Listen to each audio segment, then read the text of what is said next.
The theory of the forms and these forms, they're you can't really call them shape or figure, although they are the cause, and ultimately the shape and figure are representations of them. You see, they're more fundamental than them. They're like pure ideas, like pure thoughts, like it's something that happens to us, something that happens to an object, but is not limited to that object as its occurrence or its happening. So it happens to something, but it is not identical with that thing. Bare qualities without itself being a quality. And that's a very interesting claim. The opposite of this claim is that a quality is ultimately just the sum set of its total relations. That the relation itself is the quality, and the objects are the quantitative measure of that. And so how we put this into perspective is, ideas are not just these thoughts, say, or these thoughts themselves are not just these empty occurrences that happen in the mind of a being that cannot be grasped or cannot fully be understood, but we know that their existence is self-evidently there because they occur. The forms are not just figure and shape, nor is it just the function of an object.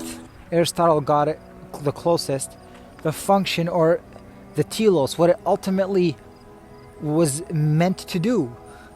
Its aim, what it was brought into being to do.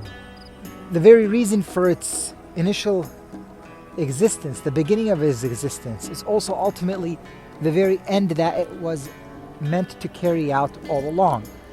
And so the forms, that's a description of what the form does, how it functions. It still does not describe what the forms are as these abstract, non-physical entities. And what does it mean to be a non-physical entity? And what does it mean for something non-physical to transcend the limitations of something physical? You see? For the physical is always some definite and particular type of thing. It is always in a moment of time, and therefore an abstraction of a process that led to its existence. Okay? So there's a process that led to a result, and this result is this limited abstraction from a process beyond it that led to it, that the result is only a mere instance of, and that instance solidified as an object, as the thing. But this object as a thing was brought about by a process more fundamental, or rather greater than it, that led to its being. And this process itself is not just any object. It's rather the relation between objects, their ultimate interaction.